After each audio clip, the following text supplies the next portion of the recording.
പക്ഷെ ഇതുവരെ ഉണ്ടായിരുന്ന അന്വേഷണം എങ്ങനെയായിരുന്നെന്ന് ഇന്നലത്തെ ഒരു സംഭവത്തോടുകൂടി നമുക്ക് മനസ്സിലായി.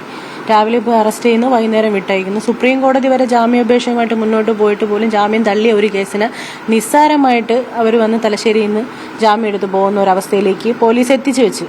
അഞ്ചരക്കണ്ടി ഡെന്റൽ കോളേജ് വിദ്യാർത്ഥി നിതിൻ രാജിന്റെ മരണത്തിൽ കേസ് അന്വേഷിക്കുന്ന അന്വേഷണ സംഘത്തെ മാറ്റി ഒരു പുതിയ അന്വേഷണ സംഘത്തെ നിയോഗിച്ചിരിക്കുകയാണ് ഇപ്പോൾ ആഭ്യന്തര വകുപ്പ്. ഇതിൽ ഇപ്പോൾ നമ്മളുടെ കൂടെ നിൽക്കുന്നത് നിതിൻ രാജിന്റെ കുടുംബമാണ്. നിതിൻ രാജിന്റെ സഹോദരി മീഡിയ വണ്ണൊപ്പം ചേരുന്നുണ്ട്. ഇപ്പോൾ പുതിയ അന്വേഷണ സംഘത്തെ മാറ്റിയിരിക്കുകയാണ്. കുടുംബത്തിന്റെ കൂടി ആവശ്യപ്രകാരമാണ് ഇത്തരത്തിലൊരു തീരുമാനമെന്നാണ് ആഭ്യന്തരമന്ത്രി പറയുന്നത്. സാഹചര്യത്തിൽ എങ്ങനെയാണ് പുതിയ അന്വേഷണ സംഘത്തെ നോക്കുകയാണെന്ന്? അവരന്വേഷണം ആരംഭിച്ചിട്ടില്ല, ഇന്ന് തൊട്ട് തുടങ്ങത്തേ ഉള്ളൂ. പക്ഷെ ഇതുവരെ ഉണ്ടായിരുന്ന അന്വേഷണം എങ്ങനെയായിരുന്നെന്ന് ഇന്നലത്തെ ഒരു സംഭവത്തോടുകൂടി നമുക്ക് മനസ്സിലായി. രാവിലെ പോയി അറസ്റ്റ് ചെയ്യുന്നു, വൈകുന്നേരം വിട്ടയക്കുന്നു. സുപ്രീം കോടതി വരെ ജാമ്യാപേക്ഷയുമായിട്ട് മുന്നോട്ട് പോയിട്ട് പോലും ജാമ്യം തള്ളിയ ഒരു കേസിന് നിസ്സാരമായിട്ട് അവർ വന്ന് തലശ്ശേരിയിൽ നിന്ന് ജാമ്യം എടുത്ത് പോകുന്ന ഒരവസ്ഥയിലേക്ക് പോലീസ് എത്തിച്ചു വെച്ചു. പോലീസിന്റെ ഭാഗത്തു നിന്നുണ്ടായ വീഴ്ചയെന്നല്ല, പോലീസ് തീർച്ചയായിട്ടും അവരെ സഹായിച്ചുകൊണ്ട് മുന്നോട്ട് പോവുകയാണ് ചെയ്തത്. അതല്ലെന്നുണ്ടെങ്കിൽ പോലീസിന്റെ ഭാഗത്തു നിന്നുണ്ടായ വീഴ്ച അല്ലെന്നുണ്ടെങ്കിൽ ഒരിക്കലും ഇന്നലെ തന്നെ അയാൾക്ക് ജാമ്യം കൊടുത്ത് വിടത്തില്ലായിരുന്നു. ഇന്നലെ രാവിലെ രാത്രി പിടിച്ചു, രാവിലെ അറസ്റ്റ് രേഖപ്പെടുത്തി, വൈകുന്നേരം ആയപ്പോഴത്തേക്ക് കോടതിയിൽ കൊണ്ടുപോയി. പോലീസിന്റെ ഭാഗത്തു നിന്നുണ്ടായ മിസ്റ്റേക്ക് കാരണം വിട്ടു അയച്ചു എന്ന് പറയുമ്പോഴത്തേക്ക് ഒരിക്കലും നമുക്ക് വിശ്വസിക്കാൻ പറ്റും. നമ്മൾ ആദ്യമേ പറഞ്ഞ് ഇവരുടെ അന്വേഷണത്തിൽ നമുക്ക് താല്പര്യമില്ല, തൃപ്തിയില്ല എന്നുള്ള കാര്യം നമ്മൾ ആഭ്യന്തരമന്ത്രിയും മുഖ്യമന്ത്രിയും കണ്ട് പറഞ്ഞായിരുന്നു. അപ്പോൾ അതിന്റെ പേരിലാണ് ഇന്നലെ വേറൊരു അന്വേഷണ സംഘത്തെ നിയമിച്ചത്. അപ്പോൾ ഇന്ന് തൊട്ട് അവരന്വേഷണം ആരംഭിക്കുമെന്ന് പറയുന്നുണ്ട്. ഇനി അങ്ങോട്ടുള്ളത് എങ്ങനെയാണെന്നുള്ളത് നമ്മളിനി കണ്ടിരുന്ന് അറിയാനേ പറ്റത്തുള്ളൂ. ആഭ്യന്തര വകുപ്പെന്നോ അല്ലെങ്കിൽ പുതിയ അന്വേഷണ സംഘത്തെന്നോ എന്തെങ്കിലും കുടുംബത്തിന് എന്തെങ്കിലും വിവരം ലഭിച്ചിട്ടുണ്ടോ? ഇല്ല, ഇന്നലെ ആയതില്ലേ ഉള്ളൂ. ഇന്നോട്ട് അവർ ചാർജ് എടുക്കുകയുള്ളൂ. ഇതുവരെയ്ക്കും വേറെ ഡീറ്റെയിൽ ആയിട്ടൊന്നും പറഞ്ഞിട്ടില്ല. ഇന്നോട്ട് ചാർജ് എടുക്കുമെന്ന് പറഞ്ഞിട്ടുണ്ട്. ഇതിൽ നിന്നെങ്കിലും നമുക്ക് നീതി കിട്ടുമെന്ന് നമ്മൾ പ്രതീക്ഷിക്കുന്നു. ഈ നിമിഷം വരെയും നമുക്കത് കിട്ടിയിട്ടില്ല. ഇന്നലെ നടന്ന സംഭവത്തോടു കൂടി കിട്ടുമോ എന്നുള്ളൊരു സംശയം പോലും നമ്മുടെ ഉള്ളിലുണ്ട്.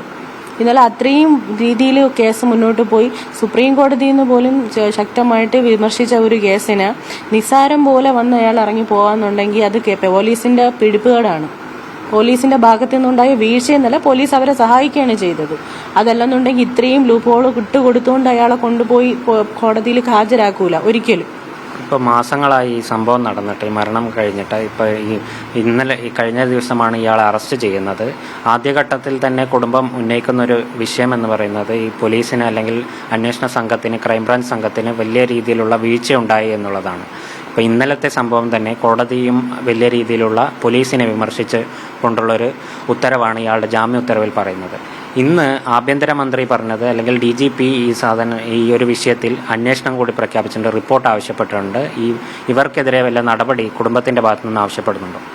നമ്മളിത് ആദ്യം പോലീസിന്റെ കയ്യിൽ ക്രൈംബ്രാഞ്ചിന് എത്തുന്നതിന് മുമ്പ് തന്നെ ഇവർ കേസ് അന്വേഷിച്ച രീതിയൊന്നും ശരിയായിരുന്നില്ല.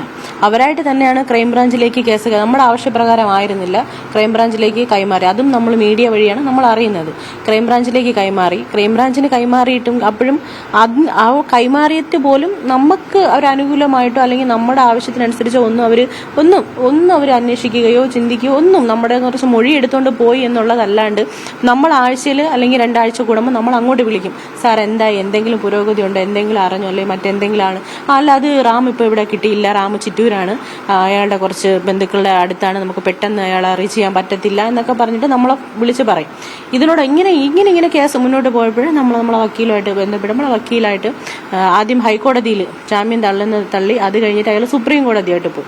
സുപ്രീം കോടതിയിൽ പോയപ്പോഴും അവിടെ നിന്ന് അയാളെ ജാമ്യം തള്ളി. തീർച്ചയായും ഇയാളെ എന്തുകൊണ്ട് അറസ്റ്റ് ചെയ്യുന്നില്ല എന്നുള്ള രീതിക്ക് വീണ്ടും സുപ്രീം കോടതി തന്നെ ഇതിന് എന്താണ് കാര്യം എന്നുള്ളത് അന്വേഷിച്ചപ്പോൾ മാത്രമാണ് പോലീസ് ഇയാളെ അറസ്റ്റ് ചെയ്യാനെങ്കിലും തുനിഞ്ഞത്. സുപ്രീം കോടതി ഒരുപക്ഷെ ഇടപെട്ടില്ലായിരുന്നുവെങ്കിൽ ഒരു കാരണവശാലും അറസ്റ്റ് ചെയ്യില്ലായിരുന്നു. അറസ്റ്റ് ചെയ്ത് എന്നിട്ടും അറസ്റ്റ് ചെയ്യുന്നെന്നുള്ളൊരു പേര് വരുത്തി അയാളെ വിട്ടയക്കുകയാണ് ചെയ്തത്. ഇപ്പോൾ ഈ പുതിയ അന്വേഷണ സംഘത്തിൽ പ്രതീക്ഷിക്കുന്നുണ്ട്. അതുമാത്രമല്ലേ നമുക്ക് പ്രതീക്ഷയായിട്ട് വെക്കാൻ പറ്റുള്ളൂ മുന്നിലോട്ട്. അല്ലാതെ നമുക്ക് നേരിട്ട് പോയി റാമിനൊന്നും ചെയ്യാൻ പറ്റത്തില്ലല്ലോ. പോലീസ് നമുക്ക് എന്തെങ്കിലും ചെയ്തു തരണമെങ്കിൽ നമുക്ക് ഈ നിയമപരമായിട്ടല്ലേ നമുക്ക് എന്തെങ്കിലും മുമ്പോട്ട് പോകാൻ പറ്റും. നമ്മുടെ സാധാരണക്കാരെ പ്രതീക്ഷ എന്ന നിയമമല്ലേ, പോലീസുകാരല്ലേ, അവർ നമുക്ക് വേണ്ടി എന്തെങ്കിലും നിൽക്കുമോ എന്നുള്ളൊരു പ്രതീക്ഷയല്ലേ നമ്മളെല്ലാവരും മുമ്പോട്ട് പോകുന്നത്. പക്ഷെ ഈ നിമിഷം വരെയും അവർ നമുക്ക് വേണ്ടിയിട്ടൊന്ന് ചിന്തിക്കുകയോ നമ്മുടെ അവസ്ഥ ഒന്ന് മനസ്സിലാക്കിയോ അവർ ചെയ്തിട്ടില്ല. നഷ്ടം നമുക്കാണ്.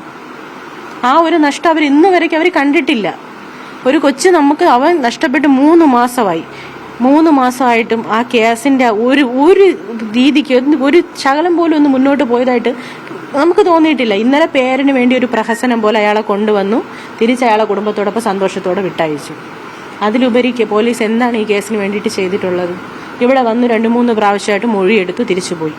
ഇത്ര തന്നെയാണ് ചെയ്തത്. ഈ കോടതിയിലെ ജാമ്യത്തിന്റെ കാര്യത്തിന് വേണ്ടിയിട്ട് അയാളുടെ ജാമ്യം കൊടുത്ത സമയത്ത് അയാളുടെ ജാമ്യത്തിന്റെ കാര്യത്തിന് വേണ്ടിയിട്ട് 2 സുപ്രീം കോടതിയിലും ഹൈക്കോടതിയിലും നമുക്ക് വേണ്ടി നിന്നതിന് കെൽസി എന്ന് പറയുന്ന സംഘടനയാണ് നമുക്ക് വേണ്ടിയിട്ട് പ്രവർത്തിച്ചത്. അതിൽ പാർവതി എന്ന് പറയുന്ന വക്കീലാണ് നമുക്ക് വേണ്ടി നിന്നത്.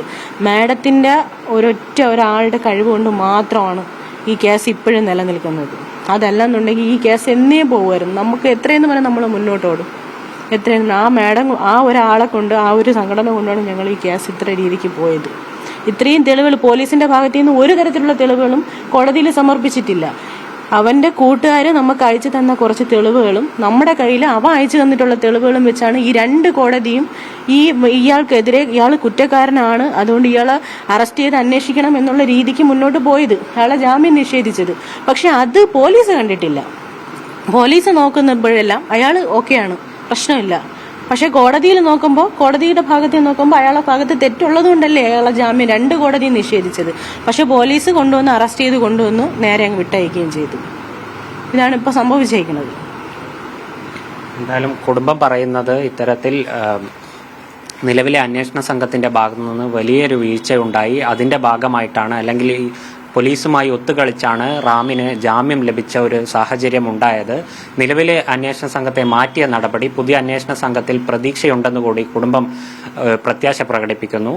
ക്യാമറ പേഴ്സൺ രാജീവിനൊപ്പം റിസ്വാൻ ഹുസൈൻ, മീഡിയ 1, തിരുവനന്തപുരം.